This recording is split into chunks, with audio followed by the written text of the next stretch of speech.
Good afternoon, Mikel. Good afternoon. Can we start off with team news first of all? We were filming open training yesterday. No Bukayo, no Martin Odegaard, no Jurriën Timber or Calafiori. Are any of those available for tomorrow? Yeah, there have been changes there since yesterday, yeah. And all four available? I don't know. Some of them. Okay. Eberechi Eze was there. Yeah. How big a boost is it to have him back? And He's available. Has that surprised you? Is it ahead of schedule? He has, but my first conversation with him after he felt an ego, he wanted to be available the next week. We knew that was impossible, but the recovery, I think the will that he's shown from day one to get back as quick as possible, how he's pushed the medical staff and himself to be there tomorrow is just great to watch. And Piero Hincapié is still out, is he? There will be changes tomorrow. Good try. Could I then, Mikel, ask you about your relationship with your players and the trust that you have with your players?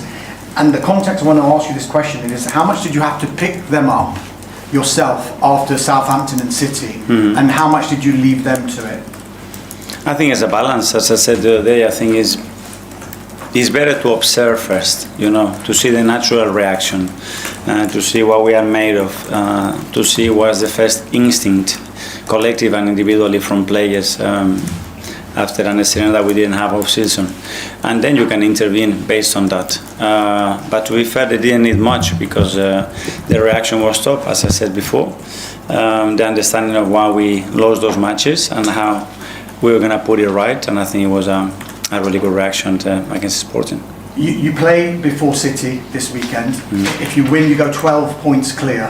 How big an opportunity do you see this as, and how big a psychological blow do you feel you can strike against City if you were to win? Yeah, the closer we get, the relevance and the importance of the match increases, obviously, and tomorrow is a big day for us. The players know it, our supporters know it. It's 12:30 kickoff. It's an early kickoff, so get up early, have an early breakfast, bring your lunch, bring your dinner, how you say in England, and let's go all together for it because it has to be a big day. You spoke on Tuesday, Mikel, about the pride you have working with the people that you do. Yeah.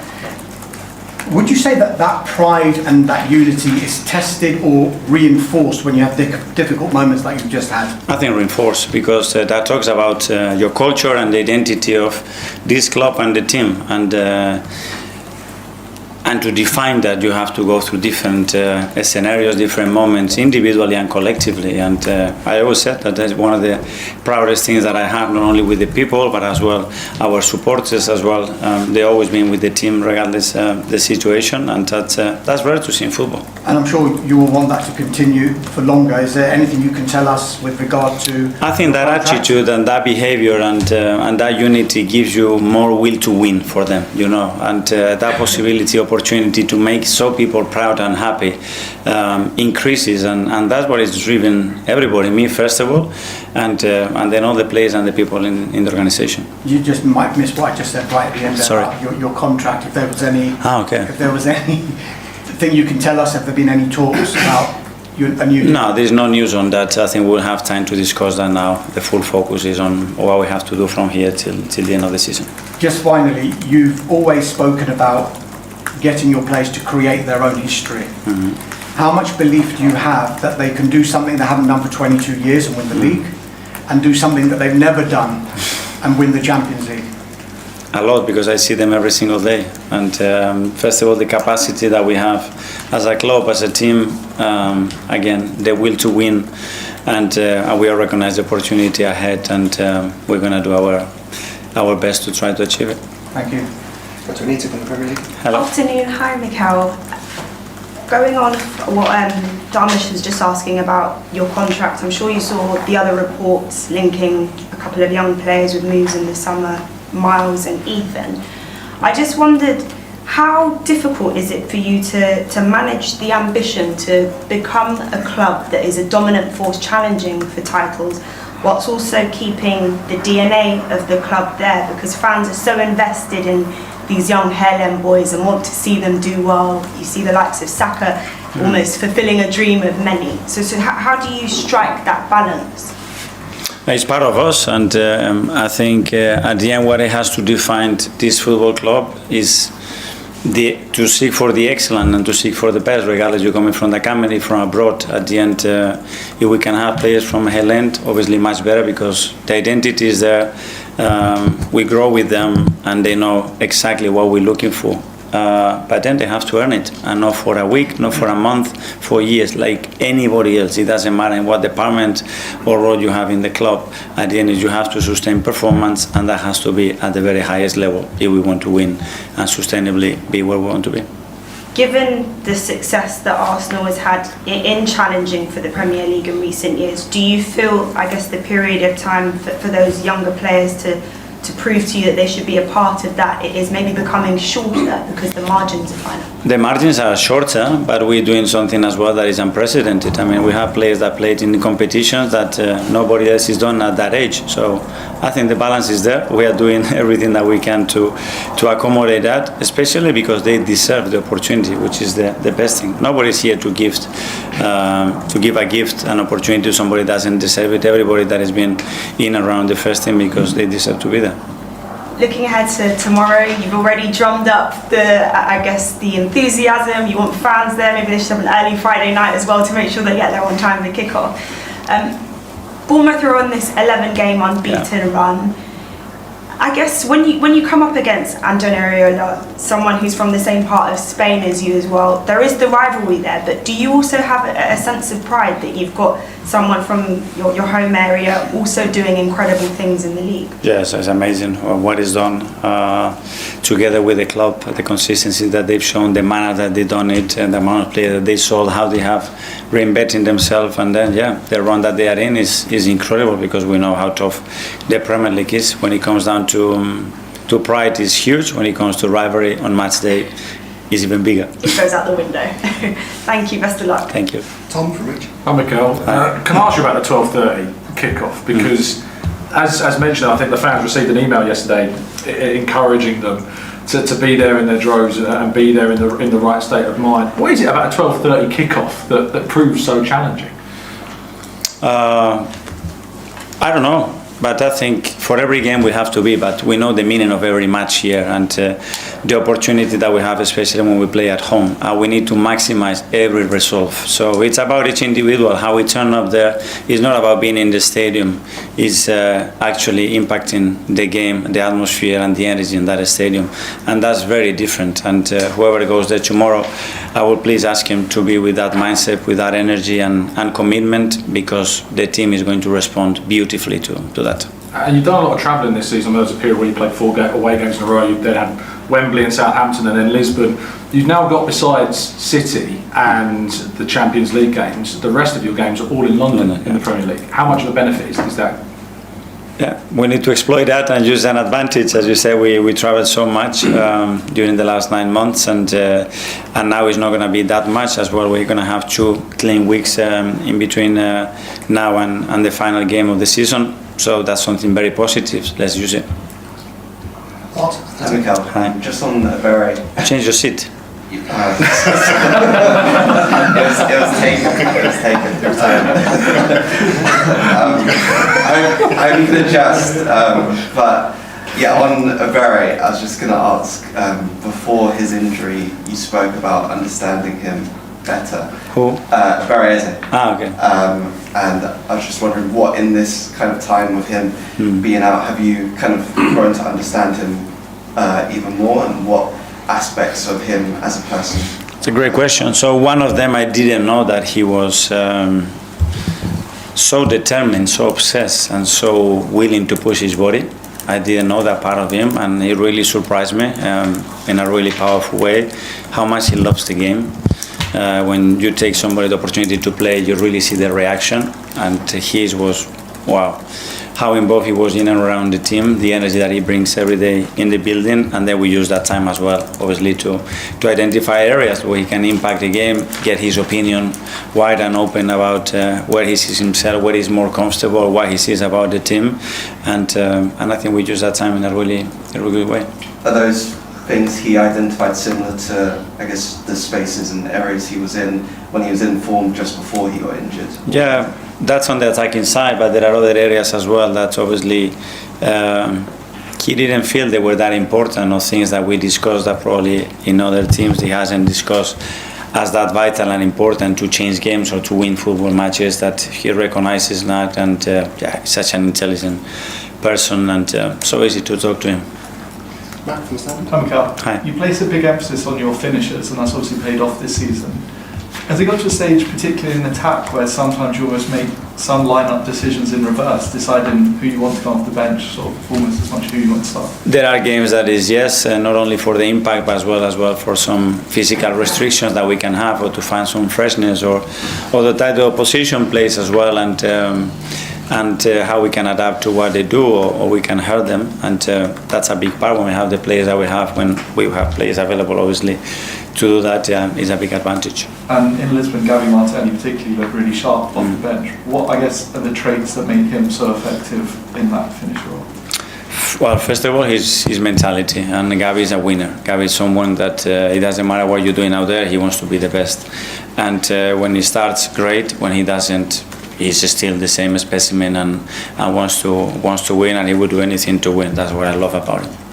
Phil from PA. Hi, Mikel. I appreciate earlier you said there's no news on the contract, but do you see your long-term future being here? I mean, Arsenal are doing so well this season. I wonder whether there's been interest from other clubs, but you're totally committed to Arsenal. Yeah, I'm fully committed here. I'm really happy, and I feel good. My family is good. I still have so much ambition and things to do in this football club, and for now we are in a good place.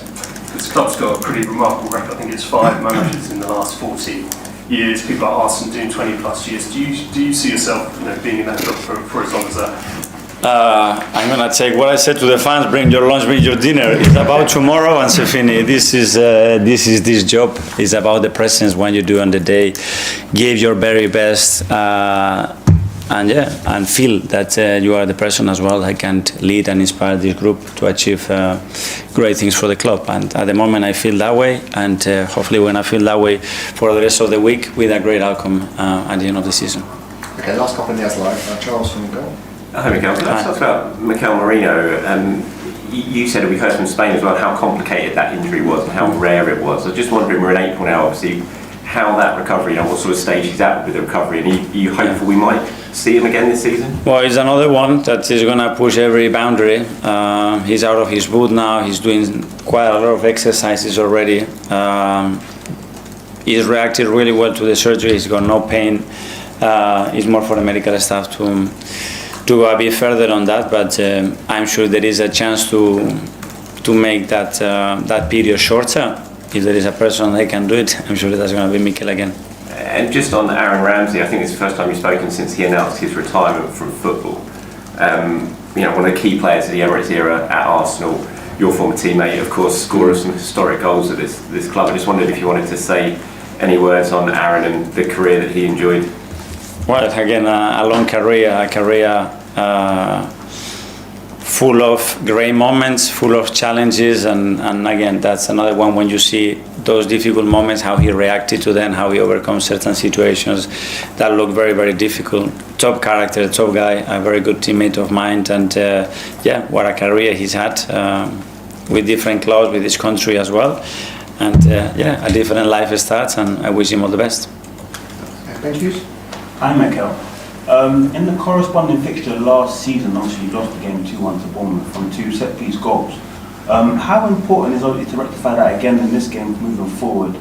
And then obviously winning the game tomorrow, how important is that with obviously the 2 disappointing results you had in the past 2 weeks? Yeah, we need to learn certainly that lesson, and away from home as well. We conceded a set-piece goal the year before as well. So it's an area that they are really strong, and we certainly have to improve and to create the margin and the game context that we want. So we're going to have to be really good at that.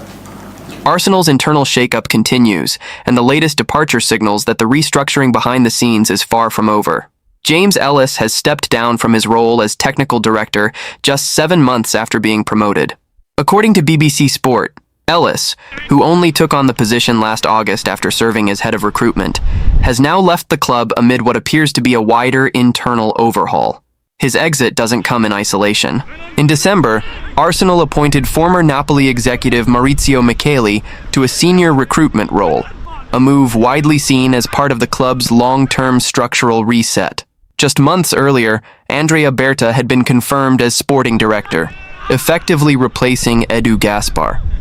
That appointment alone signaled a new era. Now, with Ellis gone, the transformation feels even more deliberate. Ellis joins Edu and former CEO Vini Venkatesham among high-profile departures from the Emirates hierarchy. Both Edu and Venkatesham moved on to new roles, Edu taking on a global director of football position at Nottingham Forest, and Venkatesham joining Tottenham. However, neither situation appears entirely stable. Edu's time at the City Ground has reportedly been turbulent.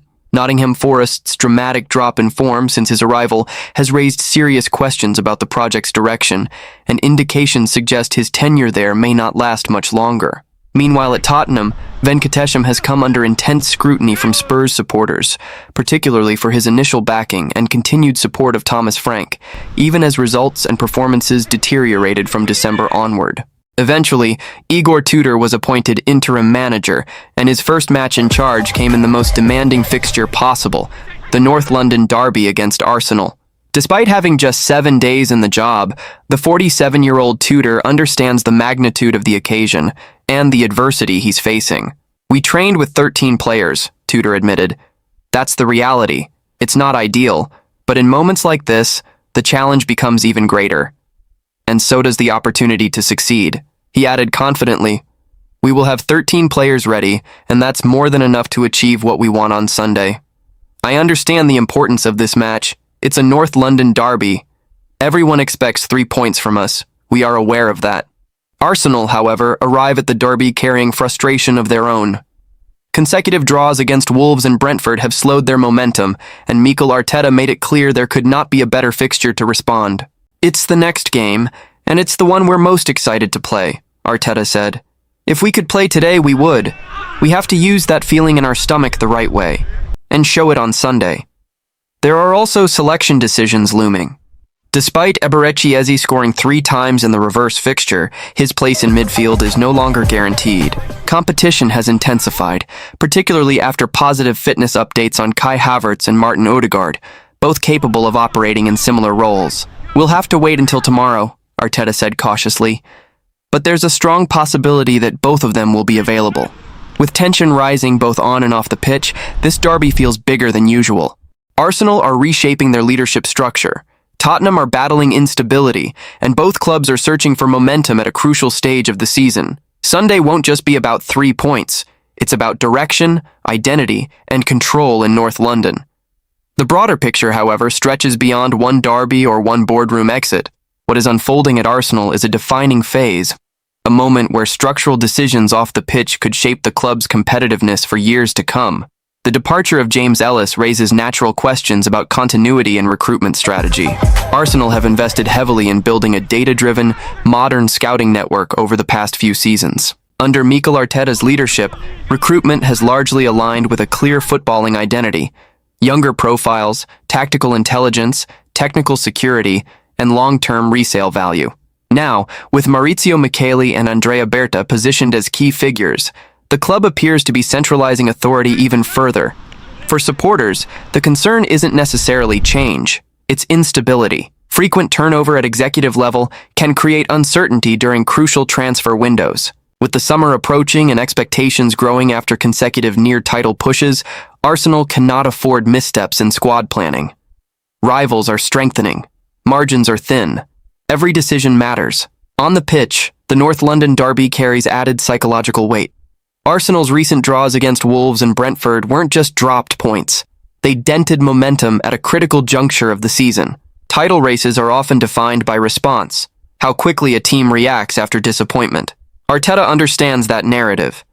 Privately, there is belief within the squad that performances have not dipped as sharply as results suggest.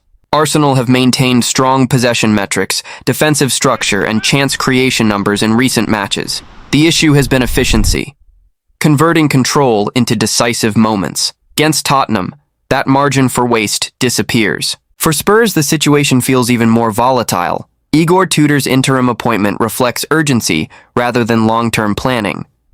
Training sessions with limited numbers underline the squad's injury struggles, and depth will be tested against one of the league's most organized sides. Yet derby matches rarely follow logic. Emotional intensity often overrides tactical predictability. Another layer to the story is the competitive landscape at the top of the table. With Manchester City and Liverpool maintaining relentless standards, any slip can reshape the standings instantly. Arsenal know that draws at this stage can feel as damaging as defeats. The pressure is no longer about proving progress.